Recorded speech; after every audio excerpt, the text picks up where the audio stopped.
following is a presentation of the Bleep Sports Media Network.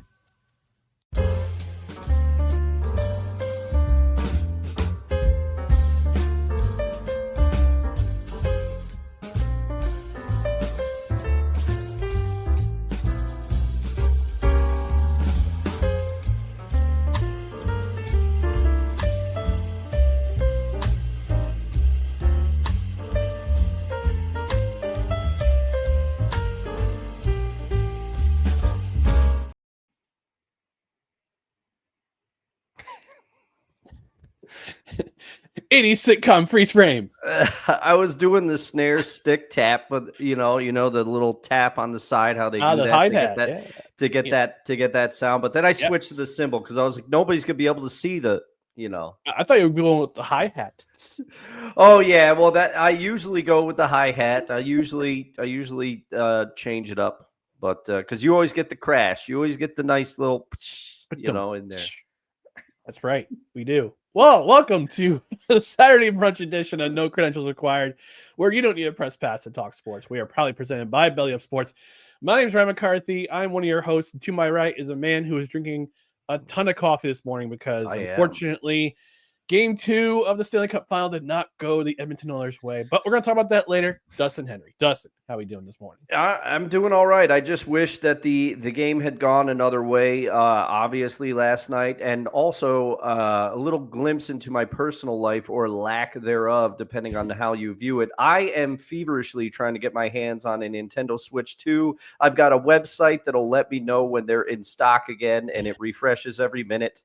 So I might have to make a quick order during the show. So the Babylon Bee had a headline this week saying Americans call in sick for 2 weeks due to new Japanese virus. It was a picture of the Nintendo Switch 2. Oh yeah, dude.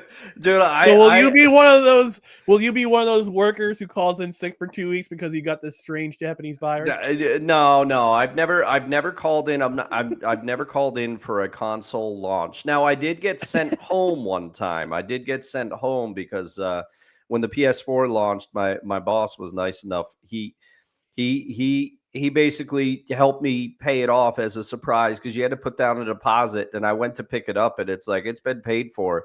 And then he texted me, and he's like, enjoy the rest of the day off. And I was like, nice. Oh, that was pretty nice. So, but that's the closest I've ever got. I definitely know one of my dear friends. He may or may not live in Virginia. He definitely probably called out because he got it on launch. So. I want that Mario Kart World goodness. It looks so good. I'm ready to go. How are you today, sir? I'm doing pretty good.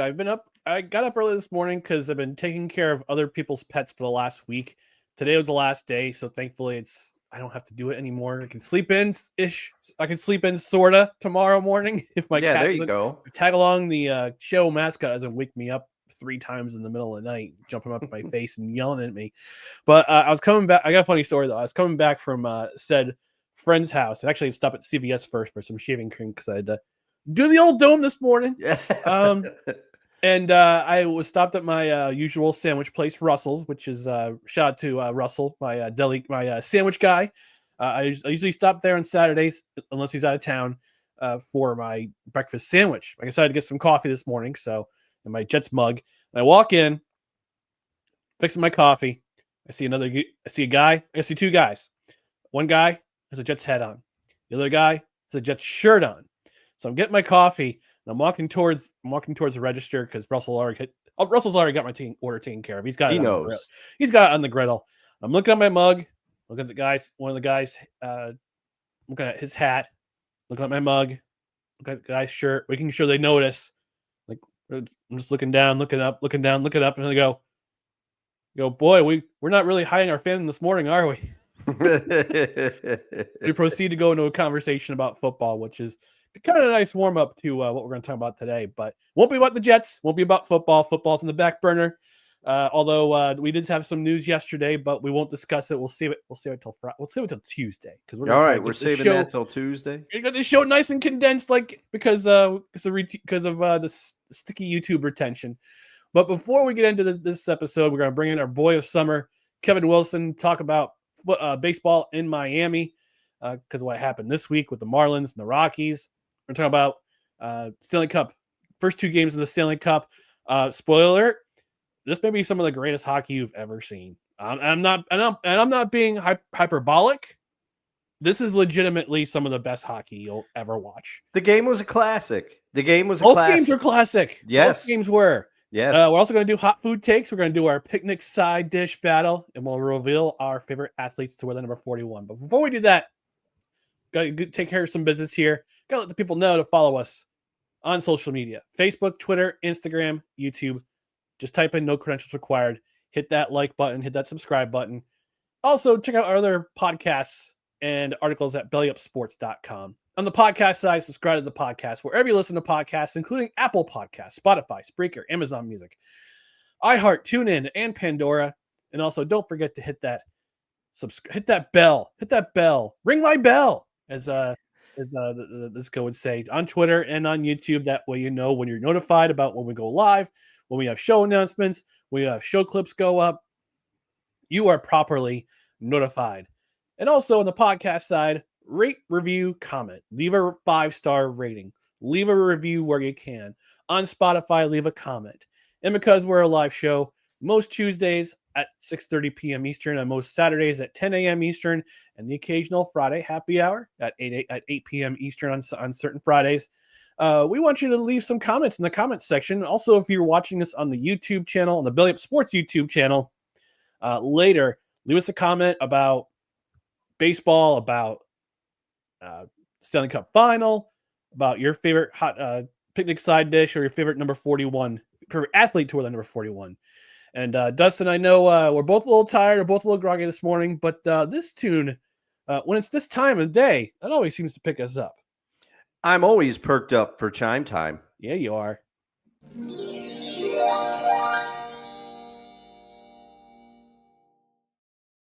All right, we're going to go ahead and bring in our boy of summer. Where is that element? Where is it? Nope, that's not it. This is it. Our boy of summer. He is part of the Belly Up Sports Fantasy Network, covering both football and baseball. Football just started. The fantasy football portion just started with the Dynasty. Wish you guys would wait a little bit longer to do that, but that's just me. Because sometimes you get a little fatigue with fantasy sports, but that's okay. This guy's always here to cover it. We got Mr. Kevin Wilson. Kevin, how are we doing this morning? I'm doing great, guys. It's always wonderful to be here, and so we're going to have some interesting topics. I am absolutely positive, and I appreciate that you rolled that chime out so everybody's now awake. And so we can play it again. Well, I'm awake. I don't know about y'all, but I'm awake. I'm getting there. We're getting there. I mean, I know you're in Texas, so you're enjoying some sunny skies. Where we are, we have had 29 consecutive weeks of precipitation, whether it be rain or snow or sleet. I'm beginning to resent living up here. But I know in Texas where you are, it's nice and sunny, but it's not going to be just sunny for that very long. I know sometimes the summers in Texas can get like nice circle of hell type of hot. Right. Yeah. How did the ring Rangers of fire definitely surrounds us during the summer? Right. Yeah. How did the Rangers ever build an outdoor stadium? That's what I don't understand. Who's going to games in summer in Arlington? I'll tell you who. Monsters. That's who. It's because when I came out here, they were playing, of course, in their open air stadium. And they had a promotion where I went to a game in the fall or the spring, which I was happy to do, they give a free ticket, but it was in August. And me and a friend of mine went to it, and it was absolutely awful. And I would not recommend that kind of experience again. Fortunately, for all concerned, now they play indoors, and we don't have that worries anymore, because it used to have to walk like 2 miles to get to the stadium, so it was hot and everything else. So, but if you're a baseball fan like I am, sometimes you put up with it. Fortunately, I don't have to do that anymore. You would crawl through broken glass to get to a baseball stadium, Kevin. I know you're that kind of guy. You love your baseball. Yeah. I mean, your commitment to baseball and mine as well, Ryan. Let's not sell ourselves short because we did try to run to catch the train in Poughkeepsie. We failed. We failed, but we tried to run to get there, and then you had to drive. So that was Well, before we get into our primary topic, we just got to mention last night the our New York Yankees, mine and Dustin's New York Yankees, beat the reviled Boston Red Sox 9-6, and for that we need to play a certain PSA from certain wise man. The following is a public service announcement from Wise El Jefe. Boston. This has been a public service announcement from Wise El Jefe. For our tribal chief. He will be joining us for our review of The Natural. Yes, he will. Required. Oh, by the way, I forgot to mention off the top of the show for business, taking care of business. Unfortunately, for Tuesday, we couldn't find Youngblood on streaming.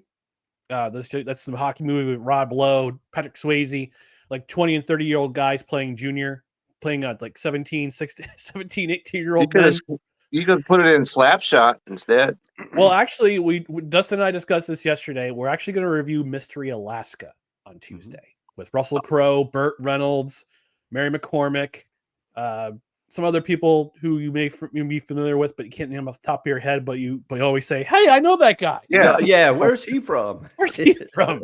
Hey, I know that guy from that movie. Yeah. I mean, come on, it's a hockey movie with Burt Reynolds. Come on, it's Burt Reynolds. Rest in peace. Man, we lost him too soon. Yeah. All right, let's discuss this week in baseball. Okay. Our primary topic is the abysmal attendance figures that we saw this week in Miami in their series between the Marlins and the visiting Colorado Rockies. Now, the Colorado Rockies, abysmal record this year. Arguably, they might turn out to be the worst team in modern history, but they swept the Marlins. They swept the Marlins with their wagon, baby. However, they lost to the Mets last night, which I would have LOL'd out loud if the Mets had lost to the Rockies, just because I wanted to see the connection that Frank the Tank would put up on Twitter for it. But the attendance figures on at least Monday. I was listening to our boys, friends of the show, Levac and Guys, while I was mowing my lawn on Tuesday. And they were talking about it. And the attendance figure, the official attendance figure for Monday's game. Now, this is what they released. This is what the Marlins released as the attendance for Monday's game was 5,894.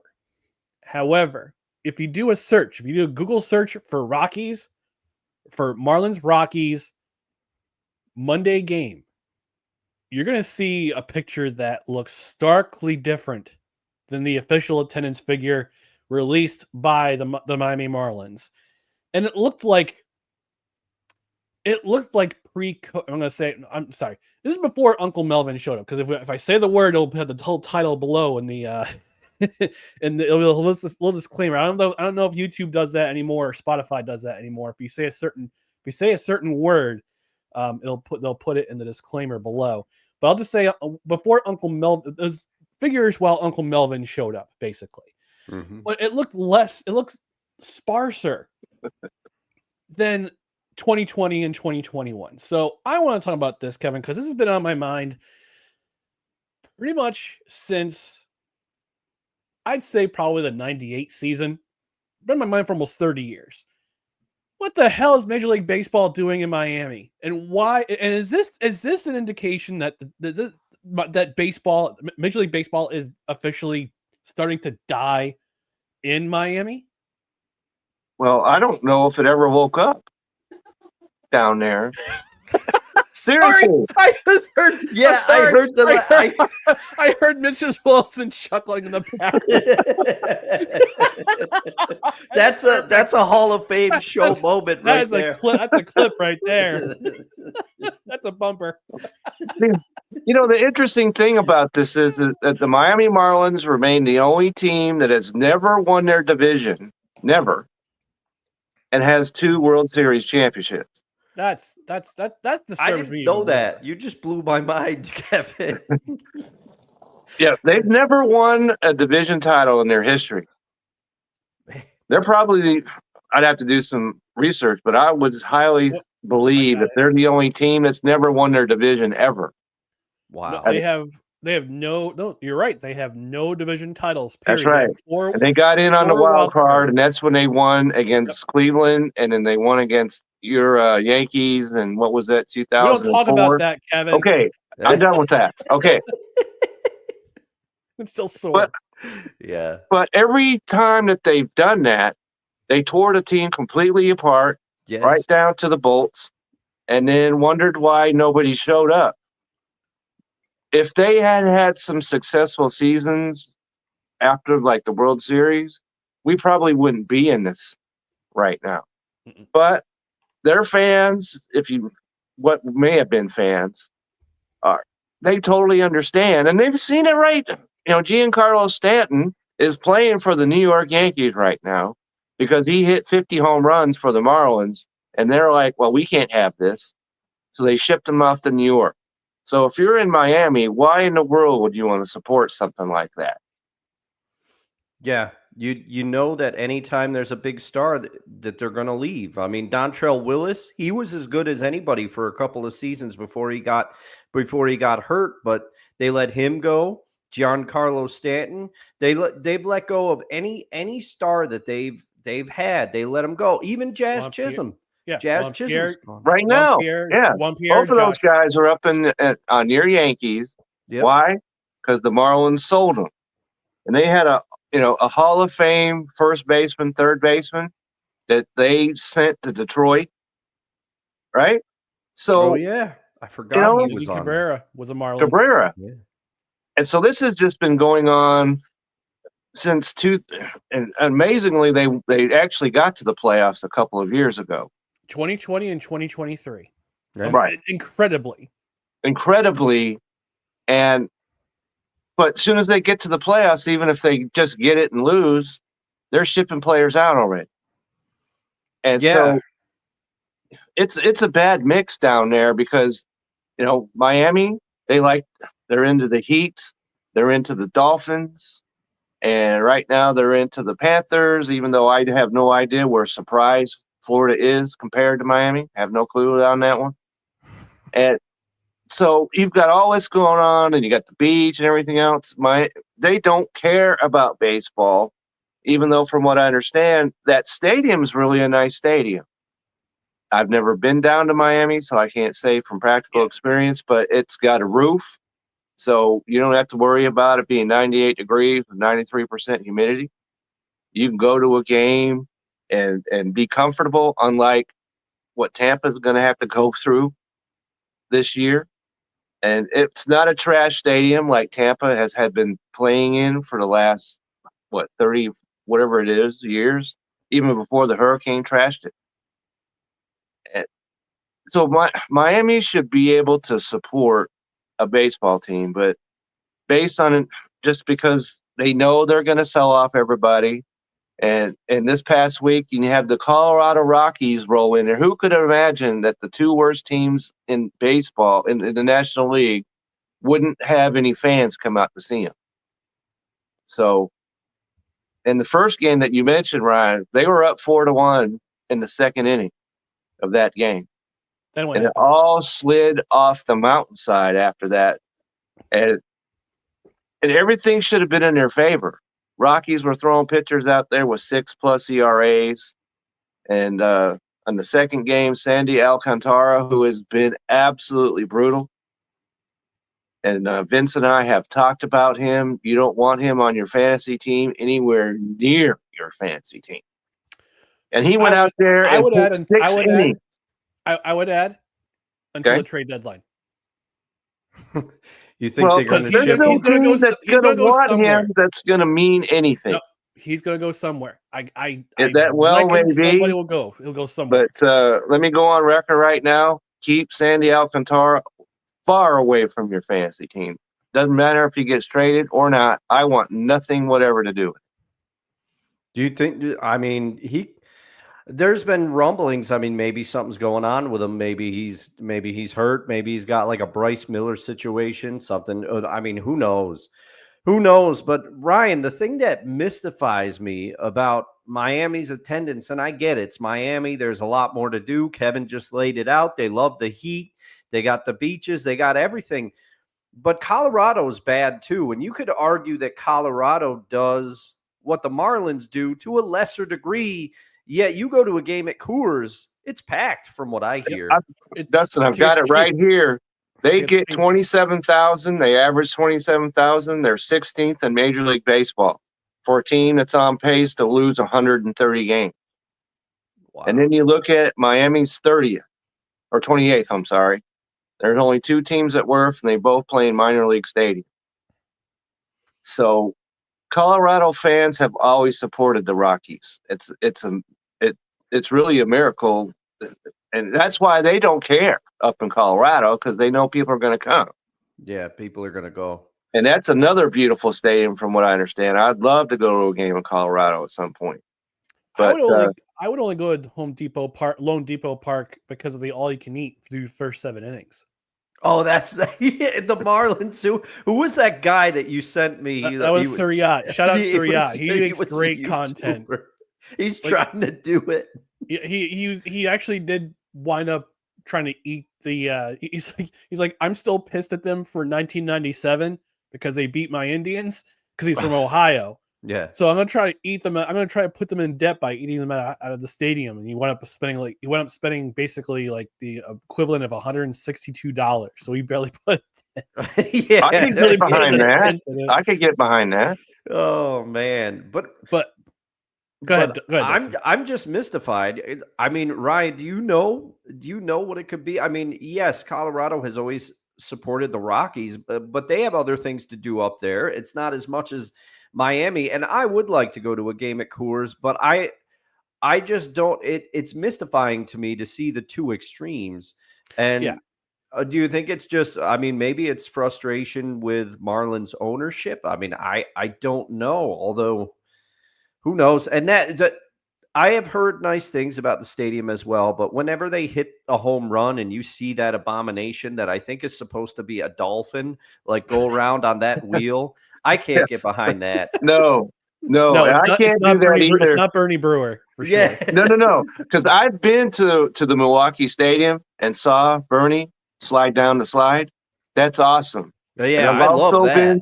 I've also been to Houston when they hit a home run and they've got the train that's way up there high and it starts going. That's something you can get behind. Not some monstrosity that looks like it could eat children or something. That even the home run apple at Citi Field is better than that. Oh, whatever the Kraken is in Miami. Remember the time when the Mets hit a home run at Shea and the apple got stuck and it just stuck. I remember. We got a comment in the comment section. Sick Diggy from the friend of the show, Sick Diggy, joining us from Norway, saying good morning, good afternoon, good evening, and good night. Good day to you, sir. Yeah. I know it's what is it? I think it's like maybe 2 o'clock, 3 o'clock in Norway right now. I don't know, okay. But they're bringing about the only thing that's worse than that thing that Miami has is the mascot from the New Orleans Pelicans. I don't know what is going on with that. Oh, I have not seen this. I'll have to do some research after the show. Okay, it's totally repellent unless they've changed it, because they even talked about it on ESPN as being awful. The worst mascot. And just FYI, it is 4:30 in Oslo, Norway right now. 4:30 in the evening? 4:30 in the afternoon. So in the afternoon, early he's afternoon. joining us in the afternoon, so guten afternoon, or however you say it in Norwegian. So that's getting to the point where the sun doesn't come down till like what, 10 o'clock or 11 or something like that? They're almost there, because I know that if you're anywhere near the Arctic Circle, you're gonna get, which I have been, by the way. Wow. I've been to Alaska in the summer. It's something that you need to experience. But let's get back to the topic at hand. Okay, so we were way off the beaten trail right there. Do we see a future where there are any Major League Baseball teams in Florida. I'd say within the next 10 to 20 years, based on the attendance figures we're having right now. I would like to say no, but for some reason they like their team baseball. I mean, like them down there, and if you can't erase a team that's gotten 5,000 for however many years now. And you had mentioned that this isn't even the worst attendance that they've done. No, this year they averaged 11,648 fans. Last year they averaged 13,425. But again, these are just people who probably bought season tickets or bought tickets ahead of time and don't bother showing up to the game because of the matchup. They only come to town when it's the Mets, when it's the Phillies, like when all the Northeast teams come there. Because I'm guessing, I'm just projecting, I'm just speculating here, so I don't know for sure. Maybe I'm right, maybe I'm wrong. If there's anybody in either of those markets in the chat, let us know, or in the comments section, give us a heads up on what's going on with the beat in Florida is. But I know with Tampa, they've been over the last probably decade and a half, they've been relatively successful. They've been in the World Series. They've won a couple. Right. They've as won far as teams are concerned, they've been successful, but yes. they can't get fans to go to their games either. So I think that's a lot to do with their stadium, probably more than anything else. I know Tropicana Field has been widely panned as as arguably the worst stadium in Major League Baseball by both fans and players. Players have been vocal about it. Players were very vocal about it because of the facilities in there. While Lone Depot Park basically being built on the site of the old Orange Bowl Stadium, which to me is a sin. But Jeffrey Loria got his way. He right. And you name your place Lone Depot, you probably don't deserve to have any fans. That's just look, I've got my issues with Jeffrey Loria going back to how he treated the Montreal Expos for all basically selling them out to Major League Baseball so he can buy the Florida Marlins back in the day. I do not like that, man. No, well, and that's what I was going to say. Move baseball back to Montreal. They were a market that supported it. The problem right now is that they would need to find an investor who would be crazy enough to pay all those taxes that players have to pay. I guess the going rate right now for players, provincial income tax is 20%. Then you're paying. I don't know about federal tax because you got to pay both. Olympic Stadium, the roof at Olympic Stadium is currently being rebuilt again. Because you can't host anything if there's a certain limit of snow that you can host an event. Like you can really only host events during the spring and summer. In the fall, because it starts to snow around October-ish in Montreal, you can only have a certain limit of snow on top of that roof right now, or you don't play. You don't have any events hosted there. So right now, the only things that are being hosted there are basically concerts. So I know Metallica played there about a year or so ago, and there would have to be some sort of. I know that they were trying to build a site, put a site. I don't remember where. I'll do the research for it. But they were trying to get a site where they could possibly put a Major League Baseball team back in Montreal. I know the Tampa Bay Rays experimented with the idea of possibly splitting the season. Between Tampa Bay and Montreal, like play one half down in Florida, play the other half in Quebec, but then it never came to fruition because Uncle Melvin arrived. First of all, but yeah, I mean, you could see I could see Montreal as a possible city. I could see Charlotte as a possible city. I could see Nashville as a possible city. They've already got an NFL team. They've already got an NHL franchise. They got Major League Soccer. They currently play at Nissan. I think the Titans currently play at Nissan Stadium, but they're having a new football stadium built. They want to host a Super Bowl eventually. Oh, okay. But I mean, I've said where they could possibly go, but that's just me. As far as if I keep hearing this about what city should baseball expand to. The answer is nowhere.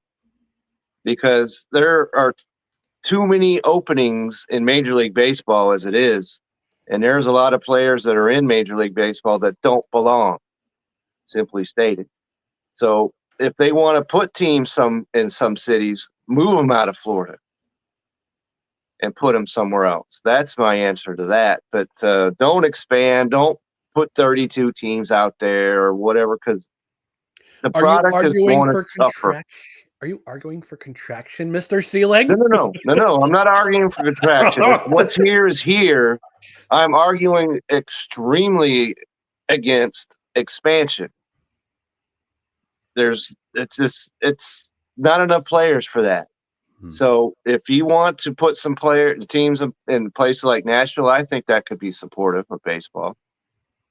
Move a team from Florida over there. And that would be my response to 6,000 fans. I'm pretty sure whatever other city we put these guys in would have better response than that. So I'm looking at Montreal. So the new roof at Olympic Stadium is expected to be completed by late 2027. So they're hoping to have the stadium open year round. It was poorly designed in the 1970s when the Olympics were even in town. And there's a couple of places that have been discussed about putting a Major League Baseball team. That includes the Peel Basin, Old Port, which is right by the St. Lawrence River, which I think would be a great setup, and the Blue Bonnets racetrack site. So, look, if you can get yourself a billionaire somewhere in Quebec, the Videotron owner who also owns the Montreal Alouettes, to possibly put some cash into it and get some other investors, maybe get the province of Quebec to jump on board, have yourself a baseball stadium, have yourself a site, and maybe get a retractable roof stadium, because I know winter doesn't end and winter doesn't end in Montreal until April. And it begins somewhere around October, November. So you want to have it optimal for playing conditions. Yeah, somehow they get away with that in Minnesota. They somehow, got the I was very surprised that Target Field did not have a retractable roof. Yeah, but are they? I'm trying to think. Oh no, I might be getting it confused with the Vikings' new stadium. They're trying to. The Vikings US Bank Stadium has a retractable roof. Yeah, it does. Yeah. It does. When it's -12, it certainly helps to have that roof going on. Yeah, we don't want to be like that reporter in Tampa Bay that asked Todd Bowles before the playoffs a couple of years ago. She was like, "How are you going to contend with the temperatures? Are you ready?" And he's like, "They play indoors." That was before the Lions. That's before they played the Lions. Like they play indoors. Oh man, that was a moment. That should be like. I'm sure it's on YouTube. Oh yeah, for sure. That should be like somebody should have that on their wall somewhere. They play indoors. It was such a Todd Bowles delivery too. Oh man. Oh, it was because Todd Bowles is not exactly the most charismatic figure. Yeah, but he's a good guy though. He's a good guy. From what I understand. And he can scheme a defense, Ryan. We'll probably talk about it. He can do that. That's right. He's the only one who stopped the tush push. And they still, and yet Major League Football, Major League Football, National Football League, the MLF, the MLF, the MLF. All right, we're going to continue our sports conversation in just a moment. Before that, we just got to talk about one of our new affiliate sponsors at No Credentials Required. That's Fanatics. Being a fan isn't just about game day; it's about every day. At Fanatics, we've got the gear to rep your team and the memorabilia to make it unforgettable.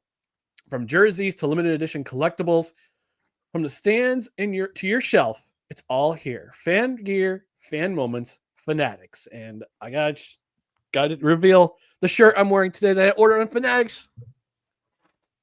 Awesome. Got the Utah Mammoth representing Tusks up, baby. Nice. Even though I'm a New Jersey Devils fan, I do love me some sports aesthetic, and I'm gonna wear myself some gear from the Utah. So that's what I get the shirt, It's a great shirt, by the way. I mean, Fanatics, It looks great. For as much flack as they've gotten, And they deserved every bit of it too, by the way. they just did deserve every bit of it, but they have gotten better.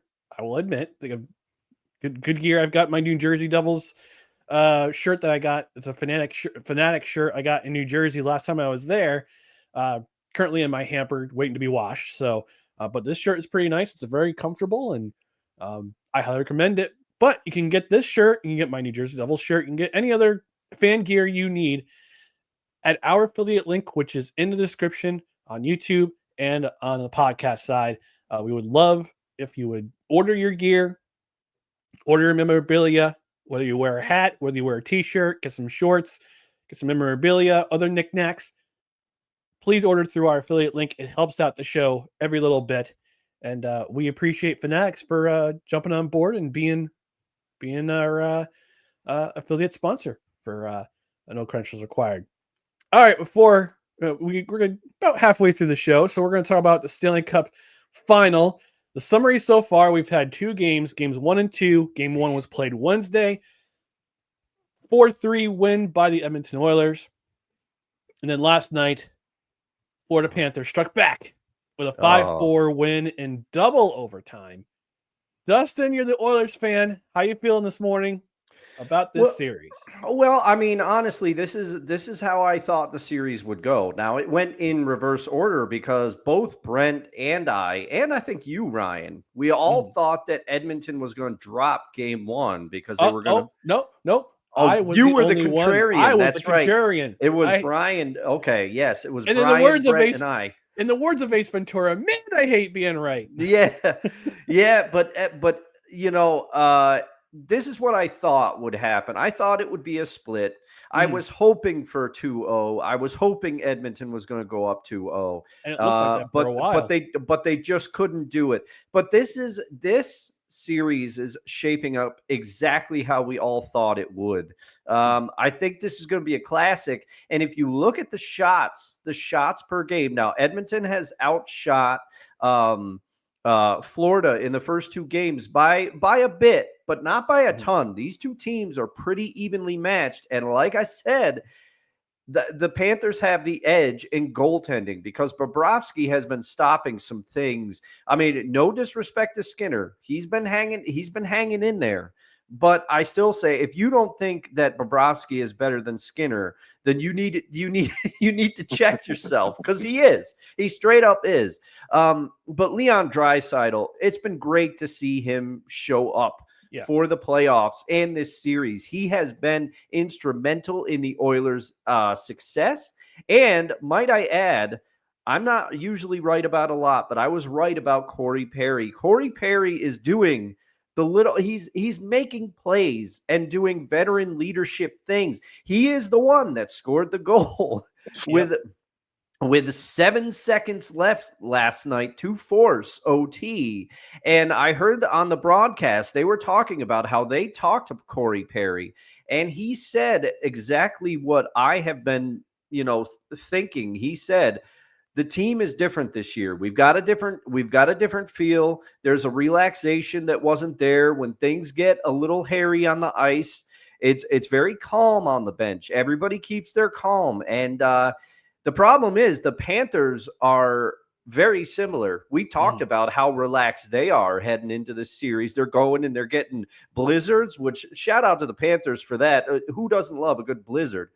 But man, I know lactose intolerant people don't. Well, yeah. They unfortunately and they people got with dealt and people with peanut allergies. Yes, but sorry. But man, I am so excited, but also nervous. I can't take the first game went to 1 overtime. The Oilers pulled it out. The second game went to 2 overtimes. I can't take much more of this. Okay, I not only is it depriving my sleep, but I think I told you we were texting after game 1. I said, I think that overtime took years off my life because I was so nervous because I thought the Oilers for sure, they were firing off all these shots in that overtime, and yet Bobrovsky was stopping them all. And I'm going, eventually the Panthers are going to start peppering Skinner, and they're going to lose this. They're going to lose this. But it didn't happen. But we head into game 3 tied up, and I think this is going 7 for sure.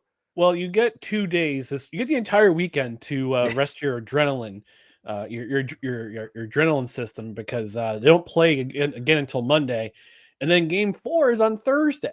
Yeah. So I don't know why they have this weird schedule. Like, do they want the guys to enjoy their time on the beach between games? I mean, but I guess it goes along with the NBA Finals too, because NBA Finals started.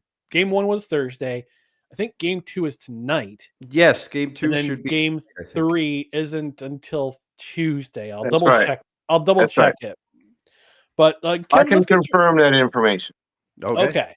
All right. So let's I'll give my thoughts in just a moment, but I'm going to hand it over to our boy of summer here, Mr. Wilson. How about your thoughts about this first 2 games of the Stanley Cup Final so far? What's your thoughts on it?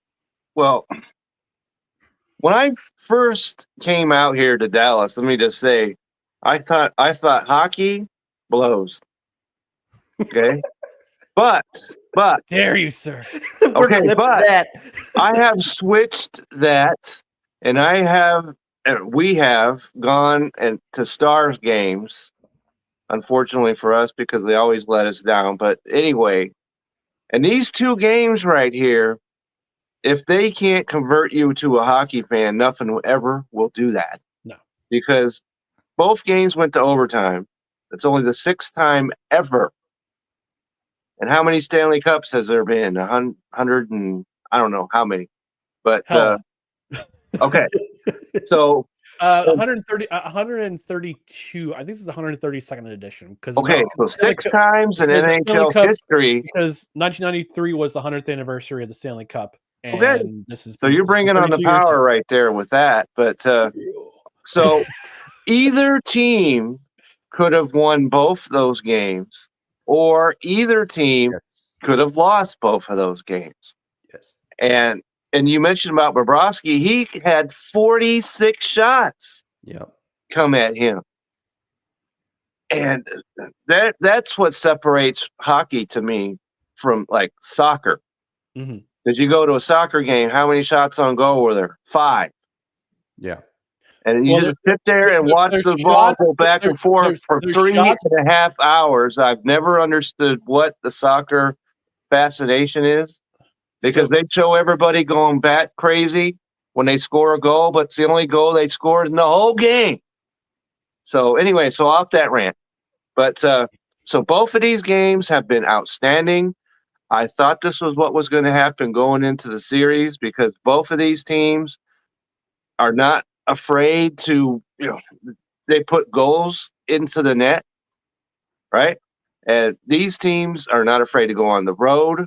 These guys have dominated series, because the Panthers dominated the Hurricanes after the Hurricanes put the number 1 team in the East away.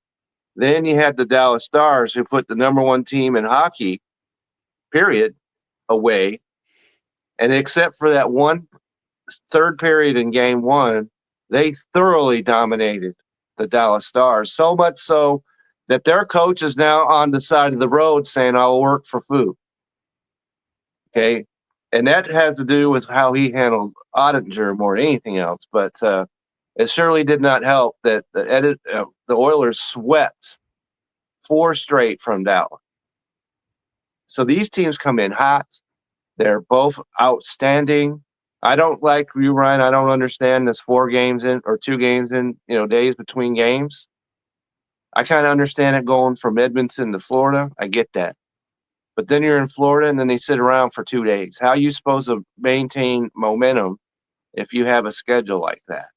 So I'm actually looking at the NBA final schedule.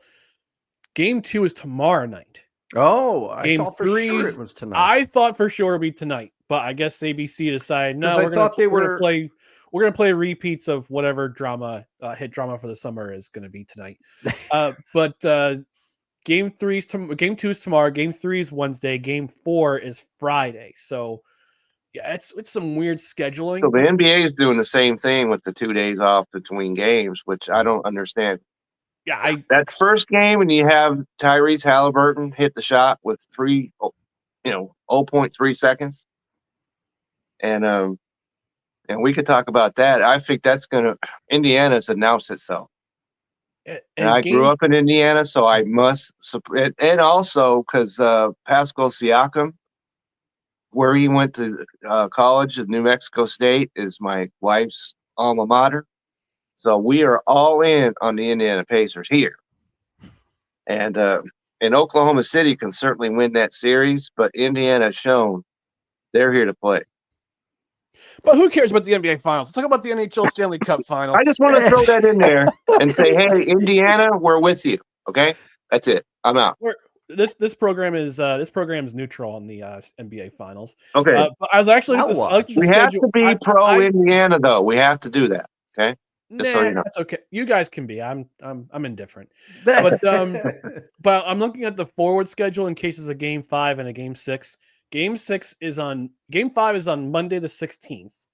Game 6, if necessary, is Thursday the 19th. So this is some odd scheduling by the NBA. Not just the NHL, but the NBA too. Right. So it's just weird. Didn't you mention on Tuesday's show that they were kind of ping-ponging so that they're not on the same night? That's what I thought that they were doing, because ESPN not only broadcasts the NBA, but they're also broadcasts the NHL.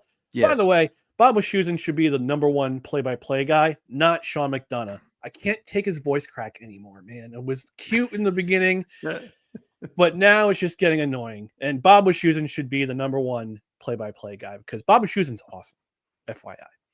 Okay, anyway, there we have it. My thoughts on the Stanley Cup Final. Break it down for first 2 games. I mentioned at the top of the show, I said this could turn out to be one of the greatest Stanley Cup playoff series ever. And I had to step back and say, maybe I'm being a bit hyperbolic, because hyperbole gets hot takes, gets all the clicks. I'm not. This is not hyperbole. This is legitimately one of the best Stanley Cup playoffs we've had, or the Stanley Cup Finals we've had in quite a while, and we're only 2 games in.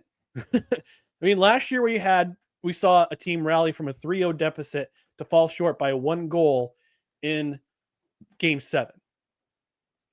They've come back for revenge. This is a revenge tour. Revengerine by the Edmonton Oilers. Came back from a 2-goal deficit in Game 1. Won in overtime by Leon Draisaitl, who my co-host has said has showed up. I think last year he might have been hurt. He might have been hurt last year. He might have had something going on for sure, but I remember it was a thing that he had not scored. They kept track of when he scored his first goal of the playoffs. Leon Draisaitl had a bad, by his standard, playoff, and that is not the case this year. No, it is definitely not the case this year, because he scored the first goal in Game 1 66 seconds in. Yeah. A minute 6 in, and he bookended it with the game-winning goal in overtime on Wednesday. Last night he scored. Period 1 was wild last night. Oh my goodness. Absolutely wild. Oh my goodness. 5 goals scored in total in that period. And I put down $2.50 on DraftKings, a nice little parlay. I had Edmonton over 2.5 goals. I had Leon Draisaitl scoring. I had a draw after the first period, and I had Carter Verhaeghe scoring. Only 2 of those things came true, but I only lost $2.50. So yeah, this is why I don't bet big. This is why I stifle myself. It makes money. From the movie The Patriot, aim small, miss small. Yeah. But Ryan, I wanted, so you were starting to explain and let me know, as part of your Stanley Cup thoughts, what is the difference with soccer? Because you were starting to explain that there's goals and then there's so with soccer, the way they count shots on goal is they count shots which are towards the net but don't make the net or don't make the goaltender or goalkeeper, and there are shots on goal. So I gotcha. Two separate categories. Well, either way, I'm out. You gotta go to a live game. I will say this about soccer, okay? I mean, I'll be fair about soccer, because I don't want to dump on soccer. I know we got some soccer. Okay, well, I already did it for fans. you, so you don't need to do it also. Well, hold on. We've got a worldwide audience, Kevin. So I want to explain. Okay. Soccer on television to an American audience, yes, looks very slow. It's an hour and a half here. It's 2 hours of your life that are just, I wouldn't say wasted, but there could be better things you could be doing with your life in 2 hours. However, you go to a live match, that's fun. I took Dustin to a New York Red Bulls Seattle Sounders game about almost 10 years ago. Damn, 10 years ago.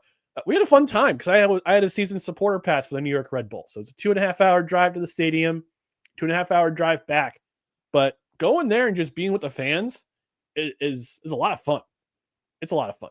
So, you could say the same thing about hockey, though.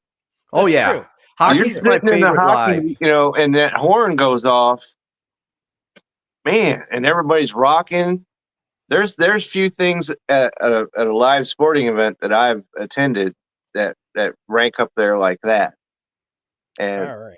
so Yeah. there it goes. But what do you think's the difference in the series so far, Ryan? Are you the goaltending? Speaking of shots on goal and all this, do you give the edge to Bobrovsky like I do? I definitely do. I think Skinner looked a little rattled in period 2 after having Sam Bennett land on his leg. It looked scary for a minute, but he shook it off. So I'm happy that he was back in net. And although Calvin Pickard's a steady backup, I will say that. But I think period 2, Florida kind of started to impose their will, as you've seen throughout the entire playoffs. Not so much during the regular season, but during the playoffs, they've really poured it on. They've let people know, hey, we're the champions. We're the defending champions. We're gonna hold our ground as best we can.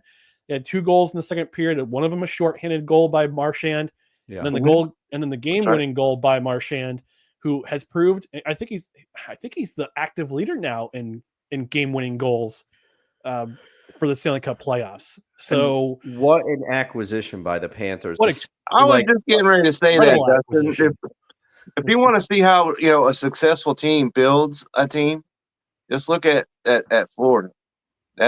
They brought him in there, and he's got a sort of a reputation of being a less than team guy. Okay, but they brought him down there, and he's been everything they could have possibly asked for. That's what the Stars had going there for a minute when they brought in Rantanen, if I'm saying his name correctly. Rantanen?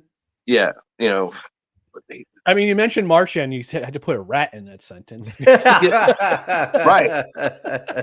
And appropriately enough, he's with the Florida Panthers, who, when people score when players score goals, rats get thrown on the ice. Yeah, that's a tradition I have failed to understand at all. I can explain. Explain really quickly before we go to hot food takes and our favorite number 41s. Okay. So during the 1995-96 season, they were playing at Miami Arena, which was an older arena at that point. This is before they moved to Sunrise. Okay. Actually, before they moved to American Airlines. Sunrise. Arena, I think I called it Surprise. It's Sunrise. Sunrise. Okay. Surprise in Florida. So Scott Mellenby, during this, I think it was right either during the first round of the playoffs or right before the playoffs started, he saw a rat, a literal rat in Miami Arena, and killed it with his hockey stick. Oh man! Just the legend of the rats being thrown, the plastic rats being thrown the ice during the playoffs. That's inside takes that you just won't get anywhere else but here. Yeah, that's right. That's knowledge we're dropping here on. That's why I call him Encyclopedia Britannica, because he knows. I need to make. You know what? You should get that copyrighted immediately. I'll put it on a shirt. Oh yeah, for wear it sure. Around. We'll have a Ryan line of shirts at our bonfires. One of them will be Encyclopedia Britannica. The other one will be Stradamus. And then, only the real fans will know about the Saki Master shirts. All right. Speaking of that, we're gonna move along to. We got a little time left in the show. We're gonna move on to hot food takes. And Dustin. Oh, speaking of burgers. Dustin this week said, what haven't we done so far? And he put out there I think I remember correctly. You said side dish battle: potato salad, macaroni salad, Pasta coleslaw, salad. pasta salad. Yeah. To which The I salads. replied, I hate all three because I hate mayonnaise. I think mayonnaise is from the devil. But that's just wrong. Let me just say my that. take? So- My take or mayonnaise, period. Or hating pasta salad or whatever. Anyway, but So you are like the whole 9 yards. Did you see that movie? I've seen it, but it's been many years. And he hated mayonnaise so bad. Remember? That was his thing in that movie. So that's like you then. Rest in peace, Matthew Perry. But I throw it in a mix. I said I hate all three because I hate mayonnaise. I think mayonnaise is the worst condiment. What about baked beans? And I also mentioned I said my brother's mother-in-law, my brother Jim, his mother-in-law makes a great German potato salad because it doesn't have mayonnaise in it. It's a vinegar-based one, right? It's a vinegar-based one. I also like slaw if it's oil and vinegar based because I hate mayonnaise. The best coleslaw when you just throw this in there, you can get from KFC. KFC's coleslaw is good. It's really good. Let me just throw that in there. We can proceed from here, but go ahead. So we're gonna give we were gonna have like our power ranking for top side dish, picnic side dish, but we're pressed for time because we got into a lot today. What is your go-to side dish for picnics? And Dustin, since you came up with the category, I'm gonna have you start off. All right, I'm gonna go with real fast. I'm gonna go with I think what will be a surprise for people. But all right, my number one side dish. Right, I'm big on snacks. I'm real big on snacks. Okay, snacks, come on. My number one side dish, and my Uncle Matt could attest to this. I don't know if he's watching, but he throws a 4th of July party every year. I'm hoping to be able to go this year. Some things are up in the air. But what I always bring, and it's mostly because I want it, but it's also a hit with the kids, and you can put it out at any time, Chex Mix. I do homemade Chex Mix, and I bring it because you don't need to bring a cooler for it. You don't need to do any of that stuff. And trust me, if you show up to a picnic with a side Chex Mix, nobody's complaining, especially the homemade Chex Mix. You put the Worcestershire sauce in there. You put peanuts in there. You can put whatever you want. You can get real crazy with it. I like the original recipe on the back of the box. Follow that one. You're going to have a good time. Chex Mix is number one for me because it's versatile. You could open the proceedings with it. The Chex Mix is the snack to start the eating, or you can just have it on the table throughout. And while everybody else is putting their potato salad and everything on the plate, people are going to grab the Chex Mix. Trust me, Chex Mix is my number one draft pick for the side dish battle. Fascinating. Kevin. I thought for sure, Dustin, that you were going to go with pretzels. These pretzels are making me thirsty. They're good. Okay, so that's an interesting take. So my number one side dish would be deviled eggs. Oh, that's a great pick, Kevin. Okay, that's a good one. Thank you for saving me. Deviled eggs, and in fact, one of the recent nights where I was working late, and I come home and come in the house, and guess what was waiting for me? Deviled eggs. Some nice deviled eggs. Yeah. So life was instantly, returned to its, plus status when that happened. And so I love a great deviled egg. And whatever your main dish is, doesn't matter. Deviled eggs goes with it all. So that goes right to the top of my list. That's a great one. That's a great one. Pick. A good pick. Very good pick. I mean, yeah. I'm not a fan myself, but hey, to each their own. Right? Encyclopedia. I was gonna say my potato pancetta leek half because it goes with now. It's not only like a good comfort dish for the winter and the fall when it's cold, but also makes a great side dish for picnics. But I do gotta say I forget which one of them makes it. Which one of my sister-in-law's sisters or her mother makes it. They make fantastic baked beans, and they put it in make it properly with the bacon. Put it in the oven, let it bake. I would like to do it one day. I would like to put candied bacon on top, like a little bit of brown sugar on top. I think the sweetness and the savory would just it would smash. Oh yeah. Oh, But yeah, I for sure. like me some baked beans at a picnic. Okay. That's my jam. I can highly support That's my that. jam. That's Yeah. my jam. I'm not a bean guy, but like you said, to I each can their own. support that. Yeah. All right. So all different opinions, but that's okay. That's what makes Hot Food Takes what it is. Okay. That's what's been this edition of Hot Food Takes. All right. The bouncing burger's back. I always love it. I always love it. Oh yeah. All right, we're gonna come to the close of the show, reveal our favorite athletes to wear the number 41. And we've got different ones in this chat, in this on this panel. But I'm gonna let our boy of summer lead off with his favorite number 41. So go right ahead, sir. Okay. So as I was talking to you guys before we got started here, you could fire up the the hometown alert. Okay. Oh, hang on, it's coming. Okay. There it is. Homer alert. Homer alert. Okay. Because Dustin and I spoke about this, and I know who he's going to go with. And so I am not going to go there. I'm going to let him do that. But my number 41 happened to play for the Seattle Seahawks, and that's Eugene Robinson. Okay. Okay. Safety out of Colgate. And I don't know a lot about Colgate other than toothpaste. Okay. So I don't even know where it is. It's in Vermont, I think. Okay. I'll buy it. Colgate is in Western New York. Oh, it is? Central New York. Central New York. I think it's near Syracuse. Let me do the research. Hang on. Okay. Madison County, New York. Oh, Hey, where the bridges are. Okay. All right. So, but so he went to Colgate and he was undrafted. And so he played 11 seasons for the Seattle Seahawks. He made 2 Pro Bowl teams. He led the NFL in interceptions in 1993. And then he went to the Green Bay Packers. He played there for 2 years and went to the Super Bowl 12 times and won one. Then he went to the Atlanta Falcons. He played there for 2 years. And so he's one of the few players that have been to 3 consecutive Super Bowls. Oh, wow. So this is a guy who, as I said, he was undrafted, but made himself into a quality pro. And a lot of people have forgotten that Eugene Robinson is one of the pillars of that organization. So I thought I would bring him up so people can remember him because he was a quality player. And I liked watching him play. I know that reveals my age probably more than my hair does, but so Eugene Robinson is number 1 on my number 41 list. All right, Dustin, how about you? Do I have to break out the same button? Oh, you definitely have to do the Homer alert. There it is. Homer alert.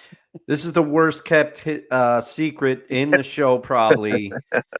For anyone who's seen my various rants and everything else, you know where I'm going for this one. And Kevin, first off, hats off to you. The reason I did not pick Eugene Robinson is because he played for the Seahawks from 85 to 95, if I'm not mistaken. And I was not watching football at that time. I did not start watching the Seahawks until the 98 season.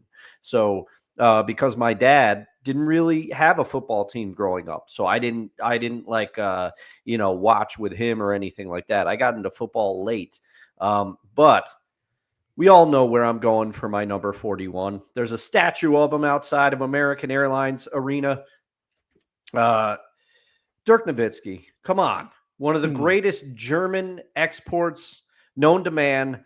I personally would put him, and he is, if memory serves, he is on the top 50 players of all time from Bill Simmons' book of basketball. He's on the list. Bill Simmons breaks down, I think, the top 100 players of all time. Dirk cracks the top 50, if memory serves. I got to reread that book. I would move him up way over top 50. Yeah, it's a few years old now. I got to reread that book. I got to see. But Dirk, to me, he had a move. He had, we all talk about Jordan's, Jordan's patented shot, Kobe's patented shot. Oh, Ryan. No, go ahead. Finish your thought. And I have the ranking. I did real time research. Okay. Thank you. Thank you very much. He had that step back shot that because he was so tall was impossible. He'd lean back. It was impossible to stop. He'd lean back on one foot. that there's logos, there's Swish 41 clothing with that on it. He is an institution in Dallas. I love the way that he carries himself, the way that he played. He was drafted in 1998. He retired in 2019. He always put the organization first. And most importantly, in my book, everybody always said, oh, Dirk doesn't play defense. Dirk doesn't play defense. He can't win the big one. He can't He can't win the big one. First of all, in today's NBA, if Dirk Nowitzki was drafted today, he would thrive because defense is a dying art. Even the most ardent NBA fans would say that. So all the criticism that was leveled at Dirk, he was just he's one of the ambassadors, quote unquote, of the modern game, and he's one of the first big men that could shoot the three. He was a legitimate threat from three. He made almost 50% of his field goals. I think his career field goal percentage is about 47%. He averaged 20 points a game. That's his career average. Dirk was a scoring machine, and most importantly for me, in that crazy 2011 season where Jason Terry was crazy enough to get the Larry O'Brien trophy tattooed on him before the season started. Insane by the Jet, okay? But Dirk and the Mavericks, that special team, beat the Miami Heat with the three-headed monster of Wade, Bosh, and LeBron. And the Mavericks were underdogs. Dirk was transcendent in that series. He won the MVP, and I believe it was 2005, 2006 season. He was unbelievable for the Mavs then, but unfortunately they lost against the Heat the first time when they faced them. Ironic that the Mavs have gone to the finals 3 times, and two out of 3 times they faced the Miami Heat. But I can't say, I know I'm shortchanging Dirk. He was a many-time All-Star. He was steady in Dallas. You could always count on Dirk. He was always going to give you his best, his work ethic, his practicing of his shots and everything. Dirk Nowitzki is my favorite 41. He was instant. I talk about it being easy to figure out who to pick for these. Number 41 and number 42, frankly, are fish in a barrel for me. And I think Ryan and I are going to have a discussion about number 42 because I think we're both going the same way. But Dirk Nowitzki all day. Dirk, you're one of my favorite players of all time, period. Dirk Nowitzki. Okay. So 47.1% field goal percentage. Okay, 47. Thank you. Don't forget the 0.1. All right. I won't. I did the research for in the original book, the Book of Basketball by Bill Simmons. Dirk Nowitzki is ranked 17th. 17th, okay. However, the Ringer states that he moved up in the 2020 edition of the book. Okay. I don't know. They didn't say what ranking he was, but he was moved up. I knew he cracked the top 50. I just couldn't remember where. It's been a long time since I read the book. The original version 17th, and in the 2020 edition, I didn't say. Jim and I didn't give me that indication. Okay, of where he was in the 2020 edition.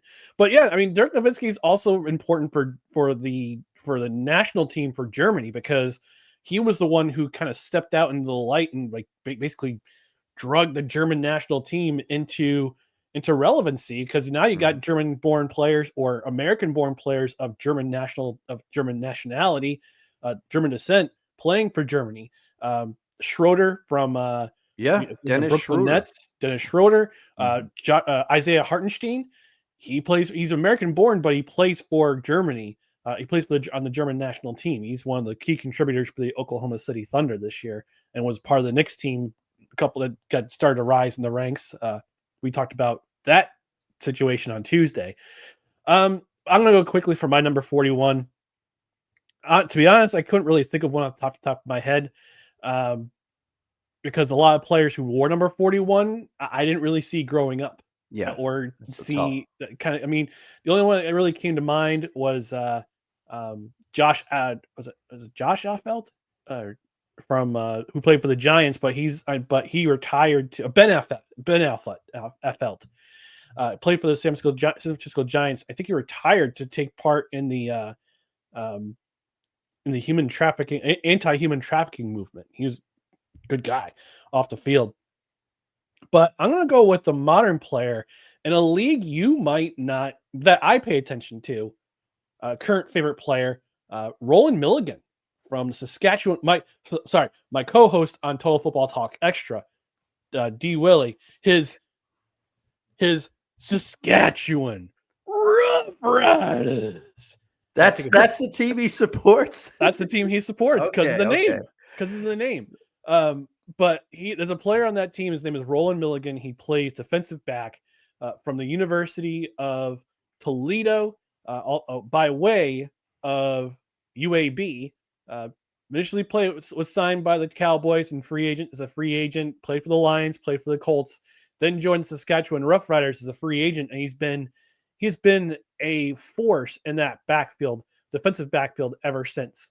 And he was leading, I believe, in 2024. He led the league, the Canadian Football League, in interceptions, and helped the Rough Riders get to the West Final before they were beat by the Winnipeg Blue Bombers. But I just look at the highlights. Roland Milligan is a special player in that backfield. He's part of that defense that head coach Corey Mace has put together. But if you're looking for, if you're a football fan, just kind of looking for an in-between league between the UFL, because I know there's people who love the UFL. I'm personally not a big fan until they bring back the New Jersey Generals. But I've been a big Canadian Football League fan for many a year, going back to Doug Flutie. Doug Flutie was my gateway drug to the CFL, and I've been paying attention ever since. My favorite team is the Montreal Alouettes, who were the remnants of the last relevant American-based CFL team from the mid-'90s, the Baltimore Stallions, who won the Grey Cup in 1995. That 30-year anniversary is coming up pretty soon. But after the United States expansion failed, the Stallions wanted to remain in the CFL, but the Browns, thanks Art Modell, moved the Browns to Baltimore, and that kind of made the Stallions rethink things. And they said, you know what, let's go to Montreal, let's rebrand as the Alouettes, and they've been the team I've followed ever since. But I love that league, and Roland Milligan is one of my favorite players to watch in the league as a defensive player, so I'm going to go with him as my favorite number 41. All right, great There we pick. go. Great pick. And as I understand it from a clip I saw last night, I think a friend of the show, D. Willie, picked your Alouettes to triumph in the Week 1 matchup here. And I picked the Toronto Argonauts. That was a dumb pick because I wasn't sure which Nick Arbuckle we're going to get, but we basically got dollar store edition of Nick Arbuckle. Sorry, Nick. I wonder if Alouettes. That's my team. I wonder if Nick is related to John Arbuckle, aka Garfield's owner. Yes. Or Patty Arbuckle, the comedic actor from. Sorry, I had to do it. Pictures. I'm sure that Garfield would like some baked beans.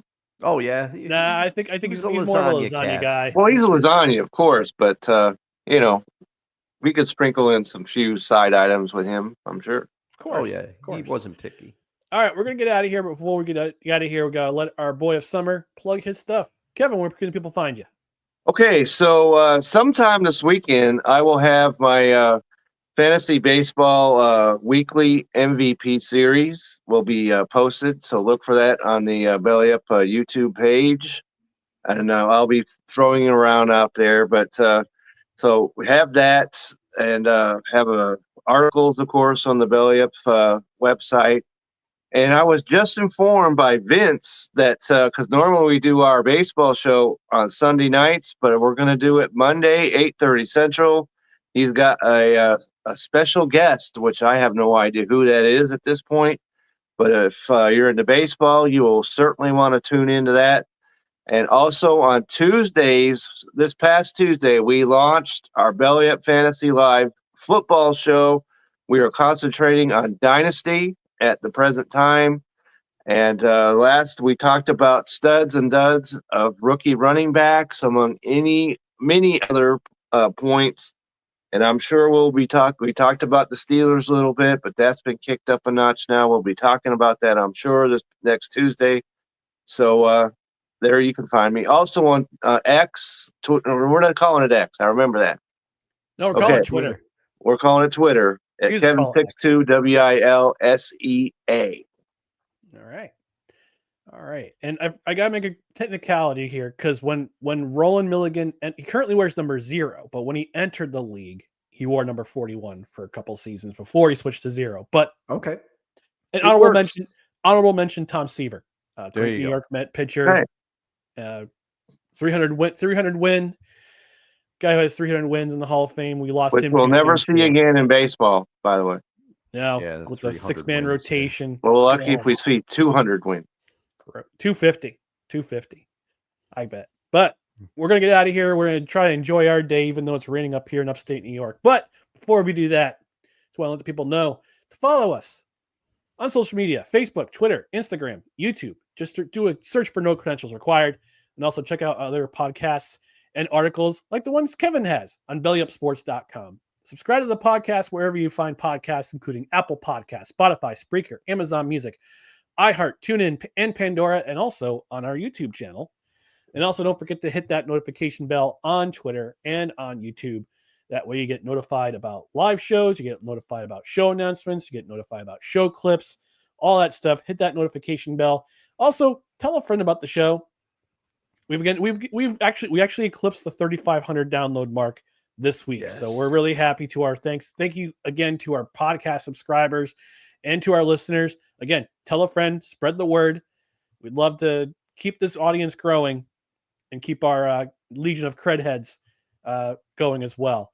But that's going to do it for this edition of No Credentials Required, where you don't need to press pass to talk sports. We are proudly presented by Belly Up Sports. Don't forget, on Tuesday, we'll be reviewing Mystery Alaska in lieu of Youngblood, because for some reason Youngblood's not on streaming, but Mystery Alaska is. So watch it, review it with us on Tuesday, 6:30 p.m. Eastern. For Kevin Wilson, for Dustin Henry, I'm Ryan McCarthy. Have a great Saturday. We'll talk to you again. Have a great weekend, actually. And we'll talk to you again on Tuesday night for another edition of No Ticket Required. Again, we were reviewing Mystery Alaska. So take care, everybody. Have a great weekend. I'm going to go make some checks, Mix. If you know where to find a Nintendo Switch, holler at your boy at LDusto67 on Twitter and Instagram. Good morning, everybody. Good morning. Have a great weekend.